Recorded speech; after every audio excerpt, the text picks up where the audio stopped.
vamos a analizar rápidamente esta acción jurisdiccional que desde mi punto de vista conjuga las grandes pasiones que se tiene por el derecho constitucional, el procesal constitucional y el procesal en general como tal. Como puntos introductorios, para establecer claramente de qué se trata esta acción extraordinaria de protección, es importante señalar que la misma existe para proteger posibles vulneraciones de derechos constitucionales en actuaciones judiciales de jurisdicción ordinaria en determinado proceso.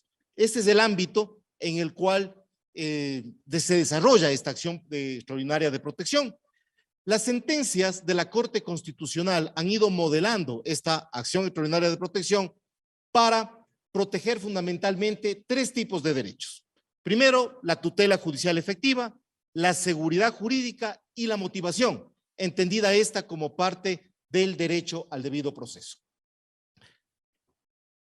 ¿Qué es la acción extraordinaria de protección? Hemos dicho que no es primero un mecanismo procesal para demostrar nuestra conformidad o inconformidad con una sentencia de jurisdicción ordinaria. No, no sirve para eso la acción extraordinaria, sino que sirve para demostrar si es que la misma es admitida, y hoy se trata una charla sobre admisibilidad, si la misma es esta acción judicial ordinaria, vulnera o no los derechos constitucionales, los que hemos manifestado anteriormente, y con ello produce obviamente una carga en contra de la persona afectada de esta acción jurisdiccional ordinaria como tal. Este proceso de admisibilidad de la sucesión de la acción extraordinaria de protección, al igual que todas las acciones jurisdiccionales, tiene una fase de admisibilidad y una fase de resolución. Como tal, hoy hablaremos de la fase de admisibilidad. Desde mi punto de vista, tiene dos fases de esta fase de admisibilidad. Una parte eminentemente formal y otra de fondo.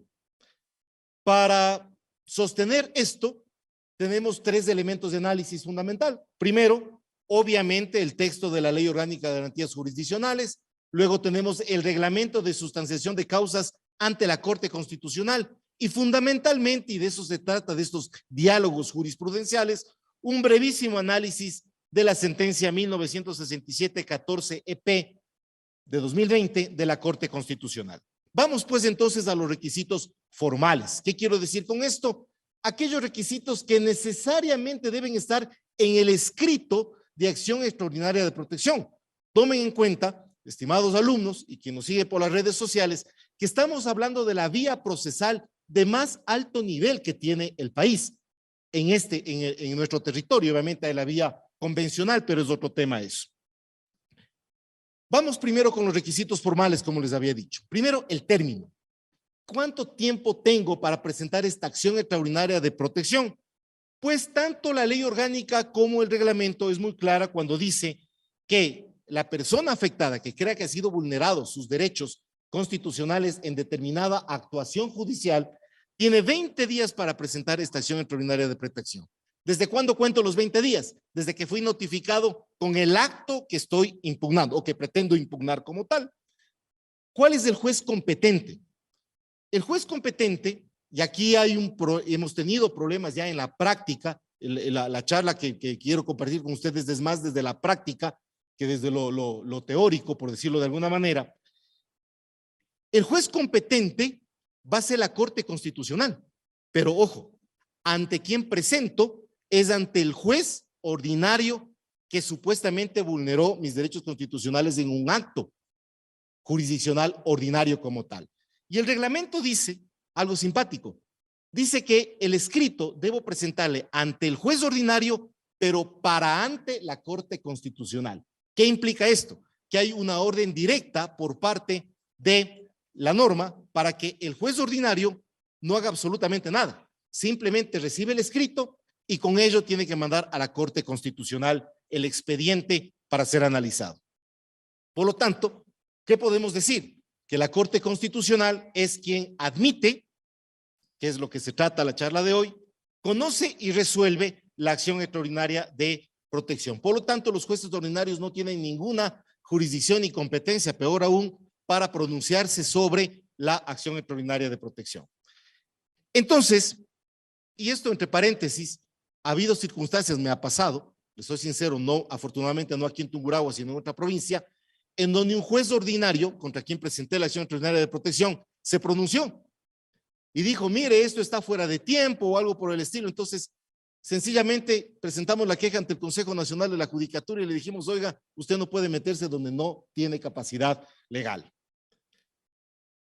Otra cosa que nos ha sorprendido en la práctica es esto, y nos preguntamos, ¿es posible mandar a aclarar o completar una acción extraordinaria de protección? No lo dice la ley ni el reglamento, no dice nada. Es decir, presento, y nuestros alumnos en procesal saben, cuando yo presento una acción, viene el proceso de calificación y puede haber la posibilidad de que la misma pueda ser mandada a aclarar o completar, una demanda tipo COGEP, ¿sí? Pero esta demanda constitucional, de garantía constitucional tan importante, no tiene esa posibilidad. Entonces, la sala de admisibilidad, creemos, y aquí viene un aporte desde la academia, desde aquí de Ambato, debería haber una reforma al reglamento de tramitación de causas ante la Corte Constitucional. Creemos que sí debería haber la posibilidad de que la sala de admisibilidad, antes de su pronunciamiento para ver si admite o no admite la acción extraordinaria, sí pueda pronunciarse en el sentido de mandar a aclarar o completar esta demanda tan importante como tal. Ese es un aporte. Luego viene otro aspecto formal importante, el famoso informe del juez. El famoso informe del juez. Quienes han leído sentencias, y con mis alumnos trabajamos muchas sentencias de la Corte Constitucional en acción extraordinaria, siempre hay el famoso informe del juez. El artículo 48 del reglamento dice algo que a mí sí me llama la atención. Y dice que este informe del juez, sí, me refiero al juez que está siendo impugnado por la acción extraordinaria de protección en contra de su actuación procesal. Ese informe es optativo. Artículo 48 del reglamento, aunque consideramos, sinceramente, que debería ser obligatorio. Este informe, que en el momento actual es una especie de informe en derecho, o sea, ni siquiera es un alegato, y deberíamos ir un poco más allá. Deberíamos darle, simplemente es una idea para la discusión, toda la connotación de una contestación a la demanda formal. Los jueces tendrían derecho a defenderse. Yo sé que siempre les estamos demandando a los jueces por las acciones extraordinarias, pero hay que darles también el beneficio de la duda como tal. Luego vemos la audiencia, otra cosa que también nos llama la atención. Tanto la ley como el reglamento establece que esta audiencia, en donde las partes que presentamos la acción extraordinaria de protección, el juez de cargo, llamémosles así, deberíamos tener derecho garantizado a la audiencia. Y ustedes dirán, pero siempre debe haber una audiencia. Lamentablemente nuestro reglamento nos dice que no es obligatoria. Y ahí sí me llama la atención profundamente, por dos razones. Primero, toda la carga argumentativa que yo debo presentar en mi acción extraordinaria de protección, debo hacerle un escrito, porque yo no tengo la certeza de que vaya a tener audiencia o no y para que el juez constitucional me escuche. No tengo esa certeza. Y eso, desde mi punto de vista, contraría uno de los pilares básicos del sistema procesal actual en el Ecuador, la oralidad. Se entiende que es en audiencia en donde yo tengo que alegar, tengo que sustentar y tengo que argumentar. Pero en este recurso, esta acción, que es la más importante desde mi punto de vista a nivel nacional, la audiencia es optativa. Y la otra cosa que me preocupa sobre lo optativo de la audiencia es ¿cuál es el criterio seleccionador de la Corte para saber a quién da audiencia y a quién no? Porque como es optativo, la Corte Constitucional decide. Y si estamos hablando de derecho constitucional, de procesal constitucional, como que hay una selección discriminatoria del mismo órgano rector de los derechos constitucionales que es la Corte y nos dice, en este caso sí hay audiencia y en este caso no hay audiencia. Desde mi punto de vista, discriminatorio. Otros requisitos formales.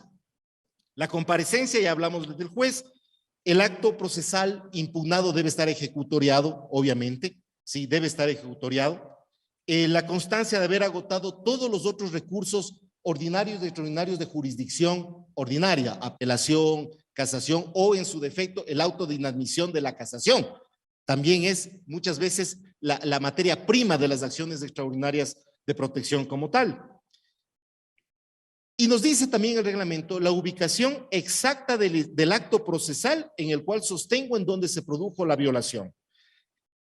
Es decir, debo ubicar el auto, normalmente son las sentencias, pero puede haber autos interlocutorios de resoluciones que también podrían vulnerar derechos constitucionales.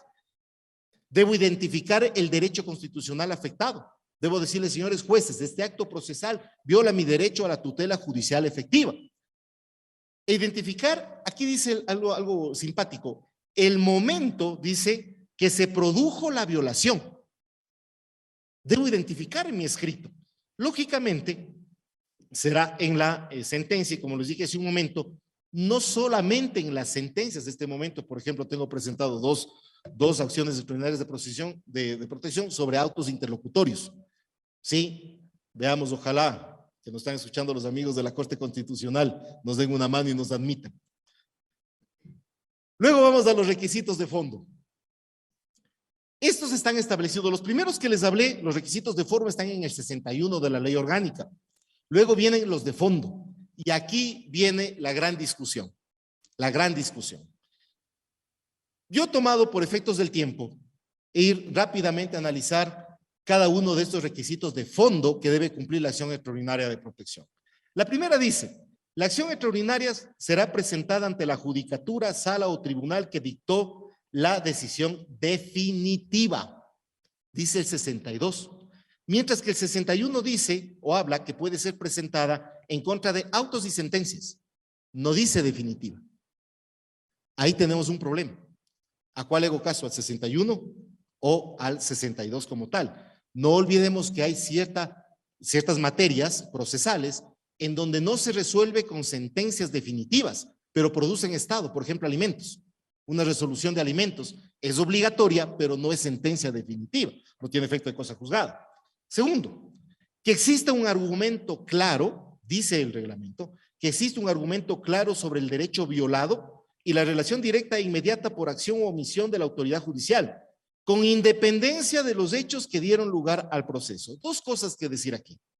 Primero, como está señalado este 62.2, que inclusive es materia de la sentencia de la 1967, me obliga, y aquí viene el reto, mis queridos amigos, a que mi demanda de acción extraordinaria de protección deba estar motivada. Ustedes dirán, pero es una locura. Nosotros nos han enseñado que son las resoluciones y las sentencias las que deben estar motivadas. Pues, un poco por experiencia y compartiendo con otros colegas, cuando la ley y el reglamento nos dice que existe un argumento claro sobre el derecho violado y su relación directa, nos está invitando a motivar, es decir, a armar procesos de lógica. Entonces, es rara esta demanda, porque no solamente es una evocación de hechos. Yo no puedo decir, señores jueces de la Constitucional, esta acción la presento en contra de la sentencia dictada el 13 de marzo del 71, punto, porque ha violado mi derecho a la tutela judicial efectiva. No, ahí sería inadmitido. Yo tengo que expresar en mi escrito esa relación de por qué esa sentencia ha violado, de qué manera, cuándo, dónde y por qué. Porque el numeral 3 de este reglamento dice que el recurrente, es decir, la persona del legitimado activo que presenta la extraordinaria, justifique, y nuevamente vuelvo a usar esta palabra, argumentadamente la relevancia constitucional del problema jurídico y de la pretensión. Es decir, yo tengo que hacer un alegato en derecho motivado, argumentado en mi escrito. Más aún si no tengo seguridad de audiencia como tal. Esta relación jurídica invita a que retomemos algo que lamentablemente se está dejando por fuera en las facultades de derecho, afortunadamente no aquí, a estudiar lógica. Si no estudiamos lógica jurídica no podemos argumentar. Y para presentar esta acción yo necesito argumentar plenamente y para eso necesito la lógica jurídica como tal. Que el fundamento de la acción no se agote solamente en la consideración, esta es muy buena, que el fundamento de la acción no se agote solamente en la consideración de lo injusto o equivocado de la sentencia. Este es el siguiente requisito de fondo. Mis alumnos saben que soy bastante quisquilloso en el análisis legal. Y la norma dice, dice solamente, repito, que el fundamento de la acción no se agote solamente en considerar si la sentencia que estoy acusando, que estoy cargando, es justa o injusta. ¿Sí? Si me dice solamente, quiere decir que lo puedo hacer. No solo el análisis de lo justo o lo injusto, también tengo que hacer mi análisis jurídico, constitucional, argumentativo, pero también podría ser un análisis desde el punto de vista jus filosófico. Y aquí vendrán las nuevas corrientes del jus filosofismo, ¿sí? que recorren Europa en este momento y que la analizamos muchas veces aquí en clases. Entonces, resulta que estas acciones no buscan atacar una sentencia o un proceso per se. Lo que se necesita es identificar un derecho fundamental violentado dentro de una actuación procesal en un proceso determinado como tal, y que puede dar paso a que esa acción no solo viole el derecho, sino que sea injusta. Entonces, ya estoy en términos hablando de filosofía del derecho, de ontología jurídica como tal. Que el fundamento de la acción no se sustente en la falta de aplicación o errónea aplicación de la ley, obvio, no es casación. Ese es el siguiente requisito. Entonces, yo no puedo presentar en mi escrito de acción extraordinaria de protección, mis estimados, decirle al señor juez, esta sentencia ha violado el artículo tal del Código Civil, o se ha aplicado equivocadamente el Código Penal, o se ha equivocado de manera errada el Código de Comercio. Eso es casación. Eso déjelo para el recurso de casación. Esto es acción extraordinaria de protección, materia netamente constitucional. Ahora, si cometo el error, y he visto, es muy común, de fundamentar la acción extraordinaria de protección haciendo razonamientos legales, de legalidad, es causal de inadmisión directa. Así de simple. Sexto y último, no, faltan algunos, que el fundamento de la acción no se refiera a la apreciación de la prueba por parte del juez. Cuidado con esto es otra trampa, porque muchas veces se confunde con la causal de casación también. Les repito rápidamente, que el fundamento de la acción no se refiera a la apreciación de la prueba por parte del juez. A ver, recordemos un poco los sistemas de valoración de la prueba. Recuerden, generalmente son tres, ¿no es cierto? Sana crítica, libre apreciación y prueba tasada. La prueba tasada ya dejamos así. Hace rato y en el Ecuador existe a veces un mix entre sana crítica y libre apreciación dependiendo de la materia.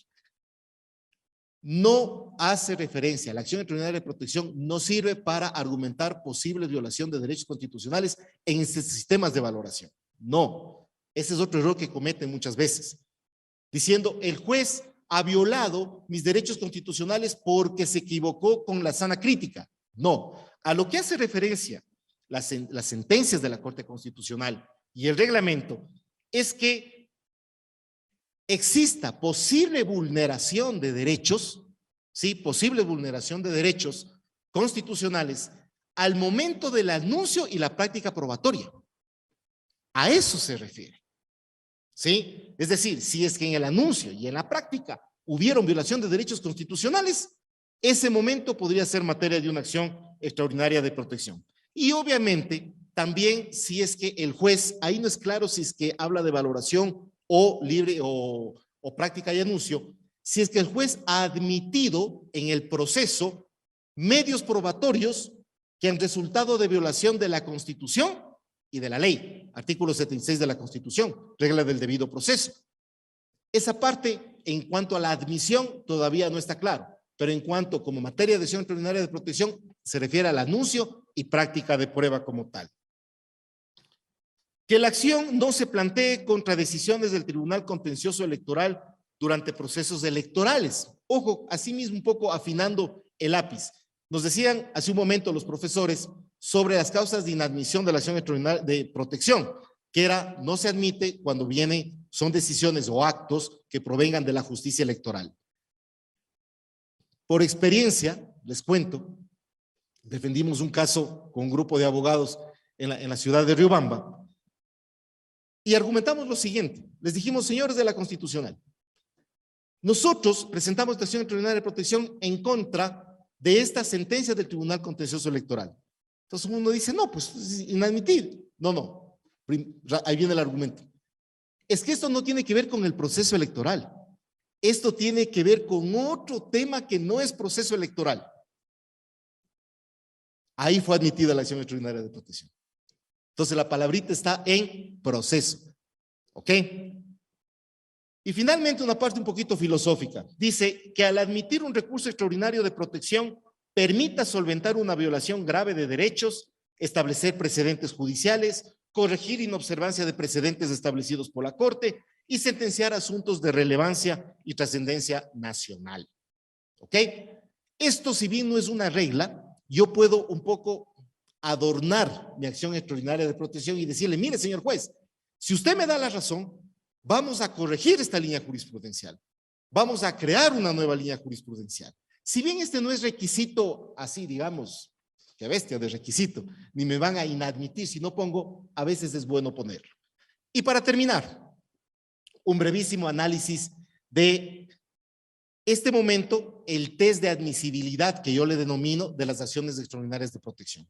¿Dónde está el test? En la sentencia 1967-14-P20, que me imagino la compañera que viene luego de nosotros analizará a profundidad. Simplemente el juez ponente, compañero de la Universidad Adalid Lozada, dice, mire, para que su acción extraordinaria de protección sea admitida, usted debe cumplir 3 requisitos.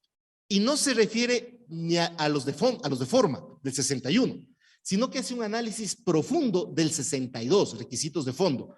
Cuando dice, mire, usted debe presentarme, como Corte Constitucional, una tesis. Luego, debe presentarme una base fáctica. ¿Cuál es la base fáctica? Lo que decíamos hace un momento, esa relación lógica que debe existir entre el acto impugnado y la consecuencia que le produce al legitimado activo en este caso, y la justificación jurídica, es decir, ¿por qué presenta usted y para qué? ¿Qué es lo que busca como tal? Entonces, como ya me están llamando y me dicen que el tiempo ya se me acaba, simplemente podemos decir lo siguiente. Una pena que no alcancemos a analizar toda la sentencia como tal. Desde mi punto de vista, el proceso de admisibilidad de la acción extraordinaria de protección con la sentencia 1967, positivo y por otro lado algo negativo. ¿Por qué? Si bien es una de las sentencias más importantes que ha dictado la Corte Constitucional, el momento en que dentro de los parágrafos 18, 19, 20 y 21, que está el núcleo de esta sentencia en cuanto a admisibilidad, está ahí, se dice que si bien estos 3 requisitos, tesis, bases fáctica y justificación jurídica debe existir, sin esto no será admitido, dice la sentencia, la acción extraordinaria. Pero en la misma sentencia dice, pero no es una lista taxativa. No es necesario que estén explícitos, sino que pueden estar implícitos y la Corte con suficiente razonabilidad tratará de descubrir si en su acción están estos 3 elementos. Entonces, un poquito eso nos deja un sinsabor de que si son los 3 requisitos taxativos, los mismos pueden o no estar de manera clara establecido en nuestro escrito. Yo considero que sí debería venir una posterior sentencia en donde se aclare sobre todo esto referente a la existencia o no, explícita o implícita, de los 3 requisitos del test de admisibilidad de la acción extraordinaria de protección. Muchísimas gracias.